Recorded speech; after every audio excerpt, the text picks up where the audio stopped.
करने वाले class 12 board का जो अभी आपका पेपर हुआ है उसके बारे में। तो दोस्तों सबसे पहले दोस्तों आपको ये दिया हुआ है the electric field E and electric potential V at the point inside a charge hollow metallic sphere. तो फिर हॉलो मेटालिक स्फीयर के अंदर होता क्या है, यहाँ पर दोस्तों आपकी इलेक्ट्रिक फील्ड जीरो होती है क्योंकि अंदर कोई चार्ज ही नहीं है, और इलेक्ट्रिक फील्ड जीरो है यानी कि पोटेंशियल आपका कांस्टेंट होता है। तो इसका दोस्तों आपका बी ऑप्शन यहाँ पर करेक्ट यहाँ पर हो जाएगा। इसके बाद अगला क्वेश्चन आपको दिया है सेल्फ इंडक्टेंस का दोस्तों आपको डायमेंशन फॉर्मूला निकालना है। तो या तो आप दोस्तों ऐसे निकाल सकते हैं mu not an square A L, या फिर दोस्तों और अच्छा एक तरीका आपके पास होता है कि दोस्तों आप ऐसे लिख लें, एनर्जी आपकी होती है, इससे तो आपको और नहीं दिख रहा, हाफ एल आई स्क्वायर दोस्तों आपकी एनर्जी यहाँ पर होती है। तो एल आपका क्या हो जाएगा, एनर्जी बाई आई स्क्वायर दोस्तों इसका डायमेंशन यहाँ पर आ जाएगा। और एनर्जी होता क्या है, और एनर्जी दोस्तों आपका होता है, और एनर्जी आपका होता है M L square T minus two upon I का स्क्वायर यानी कि ए का स्क्वायर। तो M L square T minus two A minus two, ये दोस्तों आपका करेक्ट आंसर यहाँ पर हो जाएगा। इसके बाद दोस्तों यहाँ पर आपको ये दिया हुआ है value of magnetic field at centre O. तो फिर दोस्तों आपको ध्यान रखना है कि यहाँ से जो आपका करंट आएगा ना वो दोस्तों आपका आई बाई फोर यहाँ जाता है, तो 3I/4 दोस्तों यहाँ भी जाएगा। तो आप देखेंगे कि यहाँ पर जो नेट मैग्नेटिक फील्ड आएगी आपकी जीरो आएगी, क्योंकि जितना करंट आ रहा है उतना करंट दोस्तों आपका चले भी जा रहा है, एक तरफ से क्लॉकवाइज है एक तरफ से एंटी क्लॉकवाइज है, तो नेट दोस्तों यहाँ पर आपकी जीरो आने वाली है। इसके बाद frequency of a photon of an energy 1.326 electron volt. तो फिर दोस्तों हम एनर्जी कैसे निकालते हैं, एनर्जी दोस्तों आपकी होती है 1.326, यहाँ पे इलेक्ट्रॉन वोल्ट में तो 1.6 इंटू 10 की पावर 19 से भी मल्टीप्लाई करना पड़ेगा, एच एफ यानी कि 6.63 इंटू 10 की पावर -34 इंटू फ्रीक्वेंसी। तो अब दोस्तों यहाँ से आपको निकालना पड़ेगा। तो फिर यहाँ पर अगर मैं देखूँ तो लगभग ये दोस्तों आपका 16/64 कट रहा है, और यहाँ पर दोस्तों आपका 43 यहाँ पर कट रहा है। तो फिर जो भी आपका टर्म्स में आंसर आएगा 3.20 ही आएगा। आप दोस्तों खुद से भी कैलकुलेशन तो करके देख सकते हैं। इसके बाद अगला क्वेश्चन आपको दिया है a metal rod of length 50 centimetre is held vertically and move with the velocity of 10 metre per second towards ये horizontal component earth magnetic field का आपको 0.4 गॉस दिया हुआ है। तो तब आपको ईएमएफ आपको बताना है। तो ईएमएफ होता क्या है, B into V into L. तो फिर मेरे को बी कितना दिया है 0.4 गॉस, यानी कि 0.4 इंटू 10 की पावर -4 टेस्ला में मैं चेंज करूंगा, सब मेरे को ऐसा यूनिट में यहाँ पर करना है। इंटू वेलोसिटी मेरे को दी हुई है 10, और यहाँ पर मेरे को लेंथ दिया हुआ है 50 सेंटीमीटर यानी कि 1/2 सेंटीमीटर। तो ये दोस्तों मेरा हो जाएगा 0.2 इंटू 10 की पावर -3। तो ये दोस्तों मेरा हो जाएगा 0.2 मिली वोल्ट। इसके बाद अगला क्वेश्चन आपको ये दिया हुआ है germanium crystal is doped at room temperature with a minute quantity of boron. अब दोस्तों मैंने बोरॉन डाल दिया, तो फिर यहाँ पर क्या बनेंगे, होल्स बनेंगे। तो मेजॉरिटी दोस्तों आपके यहाँ पर होल्स बनेंगे, और यहाँ पर मेजॉरिटी माइनॉरिटी की बात नहीं की है, तो कुछ आप इलेक्ट्रॉन्स भी दोस्तों साथ में रख सकते हैं जो कि आपके पहले से होंगे। इसके बाद अगला क्वेश्चन आपको ये दिया हुआ है कि द इफेक्टिव रेजिस्टेंस आपको ए और बी में दोस्तों आपको बताना है। तो 4 और 2 का कितना बनेगा, 6 बनेगा, और अब ये 6 और 3 का क्या बनेगा, आपका 2 बन जाएगा, 6 3 जा 18 अपॉन 6 + 3 9, तो 18/9 कितना हो जाएगा, 2 हो जाएगा। तो अब दोस्तों इनकी जगह दोस्तों मैं लगा सकता हूँ 2, इनकी जगह दोस्तों मैं यहाँ पर 2 हम यहाँ पर लगा सकता हूँ। इसके बाद यहाँ पर देखिएगा 3 और 6 कितना हो जाएगा, 9 हो जाएगा, और 18 और 9 आपका कितना हो जाएगा, 18 इंटू 9 अपॉन 18 + 9, तो फिर ये दोस्तों आपका हो जाएगा 6 ओम। तो ये दोस्तों आपका हो जाएगा 6 ओम। तो इनको मैं हटा के दोस्तों मैं 6 ओम लगा सकता हूँ, और दोस्तों यहाँ पर 6 और 3 को मैं दोस्तों हटा के 2 ओम यहाँ पर लगा सकता हूँ। अब यहाँ पर व्हीटस्टोन ब्रिज आपका बन गया कैसे, यहाँ पर 2/4 ये दोस्तों आपको बराबर है 6/12 के, यानी कि बीच वाले को दोस्तों मैं हटा सकता हूँ। तो फिर अब मैंने बीच वाला भी हटा दिया, तो क्या बचा, आपका बचा ए, और यहाँ पर दोस्तों 2 और 6 आपके किस में हो गए, सीरीज में हो गए, तो ये हो गया आपका 8 ओम अपॉन 4 और 12 आपके सीरीज में हो गए, तो ये दोस्तों आपका हो गया 16 ओम। तो फिर आप दोस्तों कैसे आपका इक्विवेलेंट 60 इंटू 8 अपॉन 16 + 8 24, तो 8 3 जा 24, 16/3 आप यहाँ पर आपका आंसर हो जाएगा। इसके बाद a capacitor and an inductor are connected in series across an AC source, और आपको वेरिएबल फ्रीक्वेंसी दी हुई है, फ्रीक्वेंसी को आपने इंक्रीज किया है, फ्रीक्वेंसी इंक्रीज किया है यानी कि 2πf ओमेगा भी आपने दोस्तों इंक्रीज किया है। The nature of circuit before and after the resonance आपको दोस्तों बताना है।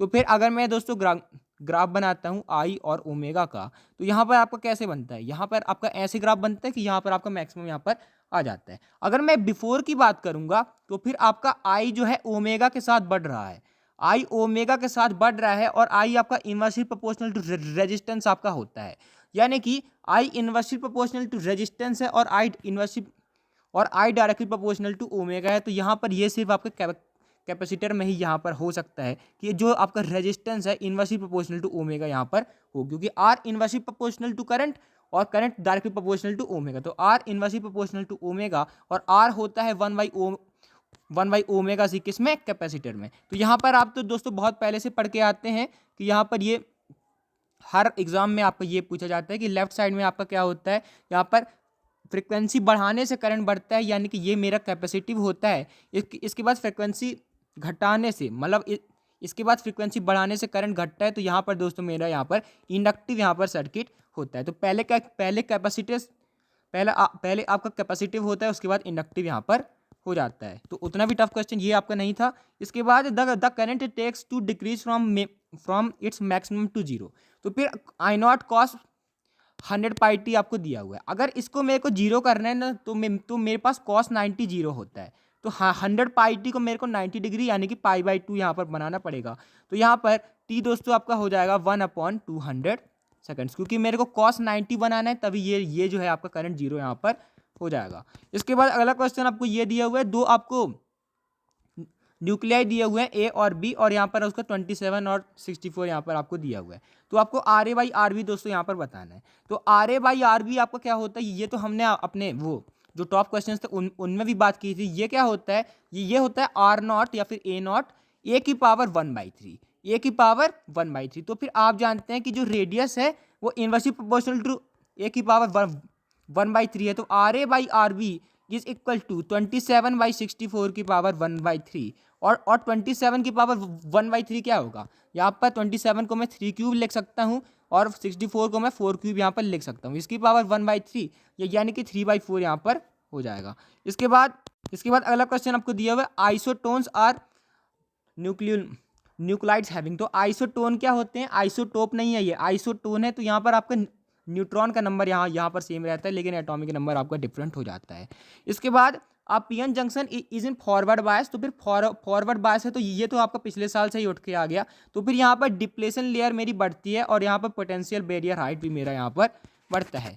इसके बाद a ray of light is incident normally on the face of prism, the emergent ray will graze along the opposite face of the prism when the critical angle at a glass air interface is equal to angle of prism. तो दोस्तों मेरे पास एक ठो prism है और उसके ऊपर दोस्तों मैंने ऐसे रेयर डाली कि जो बाद में जो है यहाँ पर मेरे को यहाँ पर ग्रेज करती हुई चली गई। तो फिर यहाँ पर क्रिटिकल एंगल आपके ये एंगल ऑफ प्रिज्म के बराबर होगा, सही बात है। Refractive index of a prism depends on angle, गलत बात है। रिफ्रैक्टिव इंडेक्स को दोस्तों यहाँ पर फर्क जो है मटेरियल से पड़ता है, लेकिन यहाँ पर अगर प्रिज्म की बात की है तो फिर यहाँ पर sine a/2 upon sine a plus del min by 2 होता है, तो फिर आपका फर्क पड़ता है। तो यहाँ पर असर्शन और रीजन तो आपका सही है, लेकिन एक्सप्लेन यहाँ पर नहीं कर रहा है। अगर फॉर्मूला वाइज देखें तो फर्क आपका पड़ेगा, लेकिन यहाँ पर अगर मैं मटेरियल की बात करूँगा तो तब मेरे हिसाब से फ़र्क यहाँ पर नहीं पड़ना चाहिए। तो फिर इसके लिए आपको वेट करना पड़ेगा। इसके बाद the minimum negative potential applied to anode in photo electric experiment at which photo electric current become zero is called cut off voltage. तो फिर मिनिमम नेगेटिव पोटेंशियल मैं लगा दूं कि यहाँ से दोस्तों आपका करंट निकलना बंद हो जाए, इसको हम कहते हैं कट ऑफ वोल्टेज, सही बात है। The threshold frequency for a metal is the minimum frequency of incident radiation below which emission of photo electron does not take place. ये भी आपकी सही बात है कि आपका एनर्जी होता क्या है, HF minus HF0, HF E-5। तो फिर इसके नीचे जो है आपका इलेक्ट्रॉन नहीं निकलेगा, क्योंकि उस फ्रीक्वेंसी की एनर्जी जो है यहाँ पर इसके वर्क फंक्शन से ज़्यादा यहाँ पर नहीं हो पाएगी। तो बिलो आपका यहाँ पर नहीं होगा। असर्शन और रीजन दोनों सही है, यहाँ पर भी कहीं एक्सप्लेन आपका नहीं कर रहा है। इसके बाद चार्ज पार्टिकल्स इज मूविंग, आपको दोस्तों थीटा आपको दिया हुआ है 0 से यहाँ पर पाई/2 यहाँ पर दोस्तों आपको दिया हुआ है। अगर आपकी बी जो है आपकी वाई एक्सिस में है तब दोस्तों यहाँ पर ये हेलिकल पाथ में जाएगा पैरेलल टू एक्स एक्सिस, सही बात है। आप जानते हैं कि अगर आपका 90 से कम होता है तब यहाँ पर क्या बनता है, हेलिकल पाथ यहाँ पर बनता है। इसके बाद the direction of magnetic force along the charge particles moving in and magnetic field is along the velocity of particle. तो फिर जो मेरा फोर्स होता है यहाँ पर मेरा फोर्स क्या होता है, V dot L cross B, V dot L cross B। तो ये उस बी की डायरेक्शन में दोस्तों ये आपका नहीं आता है, उसके परपेंडिकुलर आता है। Assertion to A reason false है। इसके बाद EM wave do not require a medium for propagation, सही बात है, ईएम वेव को आपका मीडियम फॉर प्रोपगेशन नहीं चाहिए। EM waves are transverse waves, यही दोस्तों आपका रीजन होता है, वरना जो लॉन्गिट्यूडनल वाले होते हैं उनको यहाँ पर चाहिए होता है। तो यहाँ पर असर्शन रीजन ट्रू है, एक्सप्लेन भी कर रहा है। इसके बाद आपको ये दिया हुआ है 2 different wire of made of same material, same length है but different cross section area है, तब आपको दिया हुआ है find the ratio of drift velocity of free electron, जब उनको मैंने सीरीज में जोड़ दिया। तो जब मैंने दोस्तों सीरीज में जोड़ दिया है तो आपका करंट सेम है, और करंट क्या होता है, आई होता है आपका V D into E N into A. तो फिर यहाँ पर ई एन आपका कांस्टेंट है, करंट भी कांस्टेंट है, तो वी डी दोस्तों आपको इनवर्सली प्रोपोर्शनल टू एरिया यहाँ से दिखेगा। तो अगर मैं सीरीज में लगाऊंगा ना, तो सीरीज में लगाऊंगा तो फिर V D one upon V D two inversely proportional to A two by A one दोस्तों यहाँ पर आपका आ जाएगा, क्योंकि आपका इनवर्सली प्रोपोर्शनल यहाँ पर है। इसके बाद अगर मैं दोस्तों बात करूंगा, अगर मैं पैरेलल में लगा दूं, पैरेलल में लगा दूं तो directly proportional to voltage, directly proportional to आपका दोस्तों वोल्टेज होगा, और यहाँ पर इनवर्सली प्रोपोर्शनल टू रेजिस्टेंस यहाँ पर होगा, यानी कि resistance is directly proportional to, और रेजिस्टेंस जो है आपका इनवर्सली प्रोपोर्शनल टू क्या होता है, एरिया होता है, यानी कि ये डायरेक्टली प्रोपोर्शनल टू एरिया यहाँ पर हो जाएगा। Voltage inversely proportional to resistance, और यहाँ पर डायरेक्टली प्रोपोर्शनल टू यहाँ पर एरिया। तो यहाँ पर अब क्या हो जाएगा, मतलब आप ऐसे समझ सकते हैं, विथ जो आपकी ड्रिफ्ट वेलोसिटी है इनवर्सली प्रोपोर्शनल टू रेजिस्टेंस, और रेजिस्टेंस आपका इनवर्सली प्रोपोर्शनल टू एरिया, तो डायरेक्टली प्रोपोर्शनल टू एरिया यहाँ पर आ जाएगा। तो पैरेलल में क्या होगा, पैरेलल में दोस्तों डायरेक्टली प्रोपोर्शनल वाला रिलेशन आएगा, V D one by V D two आपका दोस्तों A one by A two यहाँ पर हो जाएगा। इसके बाद यहाँ पर आपको ये एनर्जी बैंड वाला बनाना है, तो ये तो आप बना ही लेंगे। Ratio of intensity of maxima to minimum आपको दिया हुआ है 25/9। तो आप जानते हैं under root I one plus under root I two का होल स्क्वायर, ये दोस्तों मेरे पास मिलता है यहाँ पर 25। ये दोस्तों मेरे को ये दोस्तों यहाँ पर दिया हुआ है। तो under root I one plus under root I two कितना हो गया, मेरे पास 5 हो गया। वैसे ही under root I one minus under root I two क्या होता है आपका सबसे लोएस्ट, 9 आपका होता है, तो इसका होल स्क्वायर क्या हो गया, 9 हो गया। तो under root I one minus I two मेरे को मिल गया 3। अब दोस्तों आप वो दोनों इक्वेशन को जोड़ सकते हैं। वैसे भी दोस्तों आपको दिख रहा है कि जो आपका आई वन है, आई वन दोस्तों आपका है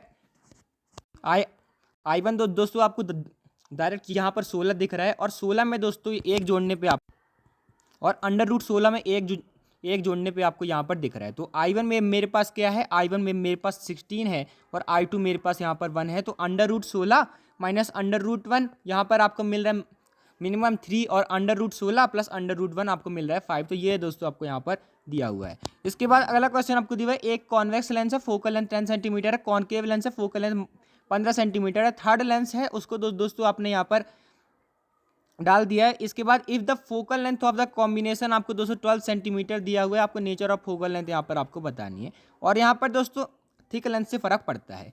इसके बाद जैसे जो आपकी फोकल लेंथ होगी, जो आपका पावर इक्विवेलेंट होगा, तो मेरा जो 100/12 करके मैं लिख लेता हूँ क्योंकि सेंटीमीटर में दिया है। तो फिर यहाँ पर ये कॉन्वेक्स लेंस है, तो इसकी पावर क्या होगी, पॉजिटिव होगी, 100/10, और यहाँ पर माइनस 100/15, और साथ में 100/f। तो यहाँ पर ये आपको कट जाने वाला है, 1/12 is equal to 1/10 minus 1/15 minus 1/f। तो फिर यहाँ पर मेरे को क्या मिल गया, यहाँ पर दोस्तों मेरे को मिल गया 1/12 is equal to 1/10 minus 1/15 minus 1/ यहाँ पर मेरे को देखने को मिल रहा है f। तो 1/f दोस्तों यहाँ से मेरा यहाँ पर निकल जाएगा, यहाँ से आप दोस्तों आप निकाल लेंगे 1/10 माइनस 1/15 माइनस 1/12। तो फिर मैं कितना एलसीएम ले लूँ इसका दोस्तों, यहाँ हम लोग यहाँ पर 120 यहाँ पर एलसीएम यहाँ पर ले लेते हैं। 120 हाँ हमने एलसीएम ले लिया, तो यहाँ पर आपका 12 आ जाएगा, यहाँ पर आपका 8 आ जाएगा, यहाँ पर आपका दोस्तों 10 यहाँ पर आ जाएगा। तो यहाँ पर -4/120 यानी कि आपका 30 सेंटीमीटर यहाँ पर दोस्तों 1/f आपका आएगा 1/30। तो फिर आपका f जो है -30 सेंटीमीटर यहाँ पर दोस्तों यहाँ पर आ जाएगा। इसके बाद आपको थिक से फर्क पड़ता है, ये भी ध्यान रखिएगा। इसके बाद calculate the binding energy per nucleon. तो बाइंडिंग एनर्जी पर न्यूक्लियन कैसे निकालते हैं, तो फिर आप जानते हैं डेल्टा ई मतलब डेल्टा m इंटू सी स्क्वायर। तो फिर अगर मैं जानता हूँ कुछ मास जो है मेरा यहाँ पर एनर्जी के फॉर्म में यहाँ पर उड़ जाएगा, तो फिर हम क्या करेंगे, पहले मास डिफेक्ट निकालेंगे 0.603 U माइनस यहाँ पर कितने आपके होंगे, यहाँ पर अगर मैं बात करूँ हीलियम न्यूक्लियस में टोटल कितनी चीज़ होगी, 4 होगी, और 4 होगी यानी कि 2 आपके न्यूट्रॉन होंगे, तो इसको मेरे को 2 से मल्टीप्लाई करना पड़ेगा, 2 इंटू 665, और साथ में दोस्तों मेरे को ये 2 प्रोटॉन भी घटाने पड़ेंगे, हाइड्रोजन मतलब प्रोटॉन 1.007825। तो आप दोस्तों इसकी कैलकुलेशन में मैं नहीं जा रहा हूँ, इसको आप कर लीजिएगा, लास्ट में जो आपका आएगा उसको 931.5 से मल्टीप्लाई कर दीजिएगा, तब दोस्तों आपको एनर्जी मिल जाएगी। ई क्या होता है, mc²।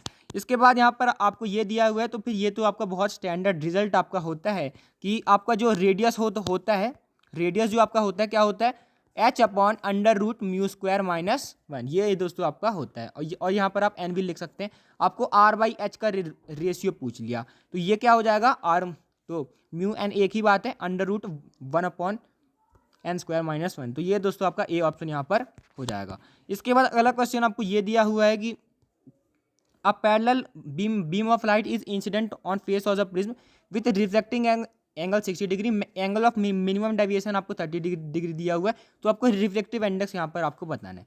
तो म्यू आपका क्या होता है, साइन a/2, साइन a/2 यानी कि sine 30 upon sine a plus डेलमिन/2, साइन a प्लस डेलमिन/2 यानी कि साइन 90/2 यानी कि साइन 45 डिग्री। तो साइन 45 आपका होता है 1/√2, तो वो आपका ऊपर चले जाएगा, ये होता है आपका 1/2। तो यहाँ पर तो यहाँ पर मेरे को क्या दिख रहा है, 1/√2 यहाँ पर मेरे को दिख नहीं दोस्तों, यहाँ पर दोस्तों मेरे को दिखेगा √2 दिखेगा, तो ये मेरे को 1.4 यहाँ पर वैल्यू यहाँ पर दे देगा। इसके बाद आप निकाल भी सकते हैं। इसके बाद the angle of minimum deviation दोस्तों आपको ये दिया हुआ है कि मेड ऑफ क्राउन ग्लास से, तो आपके पास DM है, और यहाँ पर आपको ये दिया हुआ है कि अगर वो फ्लिंट ग्लास से बना है तो आपका 1.62 है। तो फिर जो आपका डेलमिन होता है वो क्या होता है, μ-1 a यहाँ पर दोस्तों आपका होता है। तो ये डायरेक्टली प्रोपोर्शनल टू म्यू है, यानी कि यहाँ पर डिक्रीज वाली तो कोई बात ही नहीं है। तो यहाँ पर अगर मैं बात करूँ तो इनिशियली मेरा कितना है, इनिशियली है मेरा μ-1 0.52 इंटू a, तो यहाँ पर, और बाद में मेरा क्या है 0.62 इंटू a। तो फिर यहाँ पर ये कितने से मेरा यहाँ पर दोस्तों बड़ा है, 0.12 से दोस्तों ये मेरा बड़ा है। और यहाँ पर 52 और जो मेरा 0.12 है कितने परसेंट है मेरा दोस्तों यहाँ पर 0.52 का, ये मेरा दोस्तों कितने परसेंट है। तो फिर यहाँ पर मेरे को करना पड़ेगा 100 इंटू 12/52, 100 इंटू 12/52, तो यहाँ पर लगभग ये मेरे को 19% ही मिल रहा है, तो ये इंक्रीज बाई 19% यहाँ पर हो जाएगा। इसके बाद अगला क्वेश्चन आपको ये दिया हुआ है। इसके बाद दोस्तों अगला क्वेश्चन आपको ये दिया हुआ है कि एक ऑब्जेक्ट है, उसको दोस्तों हमने प्लेस कर दिया है 4r ऑफ इट से, मतलब यहाँ पर आपको 4r पे यहाँ पर आपको दिया है रेडियस ऑफ कर्वेचर अगर r है, तो दोस्तों मैंने यहाँ पर इसको 4r पे दोस्तों यहाँ पर प्लेस कर दिया है। अब दोस्तों अगर मैं इसको पास लाते जाऊँगा, तो अगर मैं दोस्तों इसको पास लाते जाऊँगा, तो फिर आपकी यहाँ पर नई इमेज दोस्तों यहाँ पर आपकी कैसी बनेगी।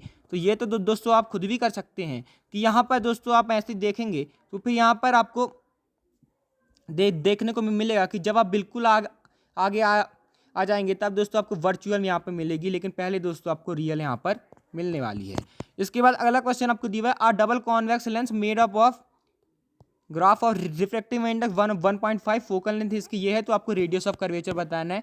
तो यहाँ पर आपका फोकल लेंथ क्या होगा 1/10 सेंटीमीटर, दोस्तों मेरा होगा μ-1 यानी कि 1.5 - 1 आपका 1/2, और यहाँ पर 1/r1 माइनस 1/r2 यानी कि 2/r दोस्तों यहाँ पर ये हो जाएगा, 2 से 2 कट जाएगा, रेडियस ऑफ कर्वेचर यहाँ पे आ गया आपका 10 सेंटीमीटर। तो यही दोस्तों आपका आंसर यहाँ पर हो जाएगा। इसके बाद अगला क्वेश्चन आपको ये दिया हुआ है, तो मोबिलिटी का दोस्तों आपको यहाँ पर ये बताना है। तो मोबिलिटी आपकी क्या होती है VD इंटू E, तो VD इंटू E। तो फिर अगर मैं दोस्तों बात करूँगा कि लेंथ और रेडियस जो है आपका B का आपका A से ज़्यादा है, B का दोस्तों यहाँ पर A का ज़्यादा है, और आप जानते हैं I होता है आपका VDE/A, तो VD आपका दोस्तों किसकी प्रोपोर्शनल है, इनवर्सली प्रोपोर्शनल टू आपका एरिया है। तो फिर अगर आपका B का जो एरिया है वो आपका ज़्यादा है, तो उसकी आपकी VD कम है, यानी कि, और वो एरिया किसके प्रोपोर्शनल होता है, रेडियस के स्क्वायर के, तो फिर उसका VD यहाँ पर कम है, मतलब उसकी मोबिलिटी जो है,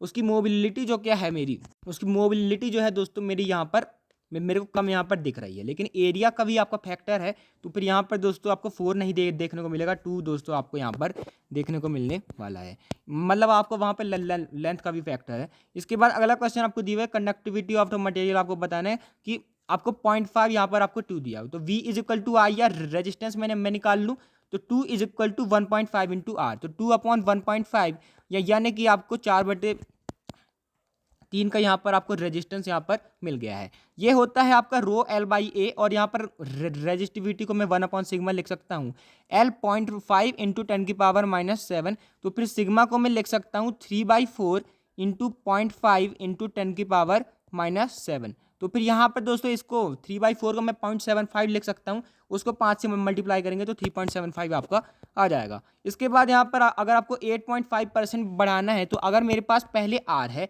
तो आर को मेरे को दोस्तों 8.5% बढ़ाना है, तो यानी कि 8.5/100 कितना होगा, ये दोस्तों मेरे को देखने को मिलेगा 0.085, है ना। यहाँ पर ये देखने को मिलेगा आर प्लस 0.085, तो ये क्या हो जाएगा आर 0.085 आर दोस्तों यहाँ पर मेरा हो जाएगा। और ये क्या होता है आर नॉट 1 प्लस अल्फा, आपको इतना दिया हुआ है 1.7 इंटू 10⁻⁻4, और साथ में मेरे को दोस्तों देखने को मिलेगा डेल्टा टी। तो यहाँ पर दोस्तों यहाँ से ये चीज़ें मेरी यहाँ पर आसानी से कटेंगी, यहाँ पर ये चीज़ें मेरे पास आसानी से यहाँ पर कटेंगी। तो यहाँ पर मेरे को 17 इंटू 10⁻⁻40 मेरे को दिखेगा यहाँ पर 0.085 - 1, यानी कि मेरे को -0.15 यहाँ पर दिखेगा।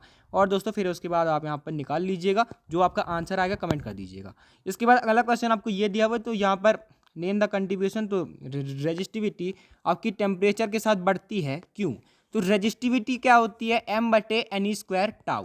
तो फिर अगर मैं टेम्परेचर बढ़ाऊंगा ना, तो फिर यहाँ पर इनका जो रिलैक्सेशन टाइम है आपका घटेगा, तो आपकी जो रेजिस्टिविटी है बढ़ेगी। सही बात है। तो 1 दोस्तों मेरा इंक्रीज करता है, वह 1 मेरा इंक्रीज करता है। Number of electrons per unit volume, ये तो आपके सेम ही यहाँ पर रहते हैं। तो 1 आपका इंक्रीज करता है, 2 हमेशा हमारा कॉन्स्टेंट यहाँ पर होता है। इसके बाद electric field current density of और ड्रिफ्ट स्पीड आपको यहाँ पर दिया हुआ है। तो फिर यहाँ पर मेरे पास 3 फिजिकल क्वांटिटी है, तो क्या क्या आपका वेरिएबल क्रॉस सेक्शन में आपका फर्क पड़ता है। इलेक्ट्रिक फील्ड मेरी चेंज होती है, ये मेरा I इंटू ए होता है। करंट डेंसिटी तो I सेम है, तो ये भी चेंज करेगा, और ड्रिफ्ट वेलोसिटी तो चेंज करती है। तो सब आपके चेंज यहाँ पर करने वाले। तो अगर आपको वीडियो अच्छा लगा तो दोस्तों आप चैनल को सब्सक्राइब कर सकते हैं। केमिस्ट्री का पेपर जो है आपको वो भी आपको मिल जाएगा। Thanks for watching. केमिस्ट्री का भी तो आप 100 क्वेश्चन ले आएंगे जल्दी। Thanks for watching, keep learning.